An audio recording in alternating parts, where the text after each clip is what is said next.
আসসালামু আলাইকুম। আচ্ছা, ওষুধ পানি দিয়ে না খেলে চিবিয়ে খেলে অসুবিধা কি? পানি নাই। অনেক সময় আমরা এরকম করি, কিন্তু রাস্তাঘাটে ওষুধটা খাওয়ার জরুরি চিবিয়ে খেয়ে ফেলি। জরুরি মুহূর্তে আসলে পানি নাই, না খাওয়া থেকে খাওয়া ভালো। কিন্তু আপনার কাছে পানির অপশন থাকলে চিবিয়ে খাওয়া যাবে কিনা? প্রথমত, ওষুধ চিবিয়ে খাওয়া উচিত কিনা এর প্রভাব কি হতে পারে সেটি নির্ভর করে সেই ধরনের ওষুধ এবং গঠনগত বৈশিষ্ট্যের উপরে। কিছু গুরুত্বপূর্ণ কথা বলি আমি। যেমন ওষুধের গঠন এবং কার্যকারিতা। প্রায় সব ওষুধ কিন্তু নির্দিষ্টভাবে তৈরি করা হয় যাতে তার শরীরে সঠিকভাবে কাজ করতে পারে।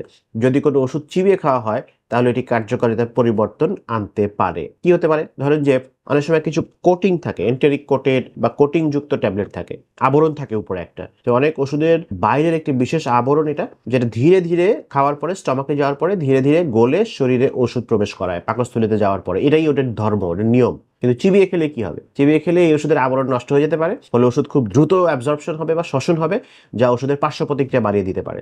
সাস্টেইনড বা এক্সটেন্ডেড রিলিজ কিছু ট্যাবলেট আছে, যেমন সারাদিন ধরে কাজ করে। সেই ওষুধগুলো ধীরে ধীরে কাজ করার জন্য তৈরি হয়। চিবিয়ে খেলে একসাথে পুরো ওষুধ মুক্তি পেয়ে যাবে, রিলিজ হয়ে যাবে ট্যাবলেটের ভিতর থেকে, যা শরীরে অতিরিক্ত মাত্রায় হঠাৎ করে প্রবেশ করতে পারে। সারাদিন কাজ করতে নাও পারে, কিছুক্ষণ কাজ করবে, কিছুক্ষণ করবে না, এবং ক্ষতিকর কিছু প্রভাব হতে পারে। আরো কিছু ঝামেলা হতে পারে, যেগুলো খুব সাধারণ, যে তিক্ত ভাব, জ্বালা পোড়া ভাব হতে পারে চিবিয়ে খেলে, বুকের মধ্যে জ্বলতে পারে, তিতা লাগতে পারে। এগুলো খুব কমন আসলে। পাকস্থলীর মধ্যে কিছু ঝামেলা হতে পারে, যেমন কিছু ওষুধ আসলে পাকস্থলীতে সরাসরি গেলে খুব অ্যাসিডিটি বেড়ে যায়, গ্যাস্ট্রিক সমস্যা হয়। তাই এগুলো আসলে বিশেষ আবরণ সহ থাকে, যাতে এই যে বললাম ধীরে ধীরে অন্ত্র বা ইন্টেস্টাইনের মধ্যে গিয়ে কাজ করে। এই চিবিয়ে খেলে এই পাকস্থলীতে ক্ষত হতে পারে, দেখা যায় যে ইরিটেশন হতে পারে, কষ্ট বাড়তে পারে, পেটের মধ্যে অস্বস্তি হতে পারে।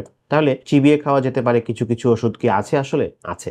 যেমন চিউয়েবল ট্যাবলেট কিছু আছে যেগুলো চিবিয়ে খেতে হয়, লেখা আছে। কিছু বিশেষ শিশুদের ওষুধ থাকে যেগুলো চিবিয়ে খাওয়া যেতে পারে। কিছু ওষুধ দেখা যায় যে মুখের মধ্যে দিলেই গলে যায়, সেগুলো খাওয়া যেতে পারে। কিছু ওষুধ আবার জিহ্বার নিচে দেওয়ার নিয়ম আছে, সেগুলো সেভাবেই খেতে হবে। সেগুলো আবার সেভাবে খেলে ভালো অ্যাবজর্পশন হয়, সেটা আবার শরীরের জন্য উপকারী।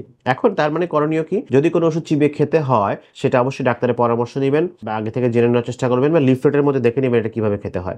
সন্দেহ হলে চিকিৎসকের পরামর্শ নেবেন এবং ওষুধ গ্রহণের সঠিক নিয়মটা মেনে চলার চেষ্টা করবেন সবসময়। কারণ আমরা অনেক ওষুধ খাই, কিন্তু কাজ করে কি করে না, বেশি সাইড এফেক্ট কারো হয়, কারো কম সাইড এফেক্ট হয়, কারো কাজ ভালো করে, কারো কাজ ভালো করে না। আসলে আপনি কিভাবে খাচ্ছেন? সঠিক নিয়মে খাচ্ছেন তো? যেটা খাবার আগে খাচ্ছেন তো? খাবার পরে যেটা খাবার পরে খাচ্ছেন তো? চিবিয়ে খাওয়াটা আবার পানি দিয়ে খাচ্ছেন না তো? জিহ্বার নিচে রাখারটা আবার পানি দিয়ে খাইলে কিন্তু কোনোই কাজ হবে না। যখন মানুষের হার্ট অ্যাটাক হয়, প্রাথমিক চিকিৎসা হিসেবে তখন কিন্তু বলা হয় 4টা ইকোস্প্রিন বা অ্যাসপিরিন জাতীয় 75 মিলিগ্রামের ওষুধ 4টা একসাথে চিবিয়ে খেতে হয়। ওটা চিবিয়ে খাওয়াই নিয়ম। চিবিয়ে খেলে তখন দ্রুত হার্টকে কিছুটা বাঁচাতে পারবে। সো আপনি ডাক্তারের পরামর্শ নিয়ে বা ওষুধের ভিতরে লিফলেট দেখে তারপর ওষুধ সেবন করবেন, সেটা আপনার জন্য ভালো হবে। সবাইকে অনেক ধন্যবাদ, অনেক ভালো থাকবেন। সাবস্ক্রাইব করবেন চ্যানেলটি, ভুলবেন না। Thank you.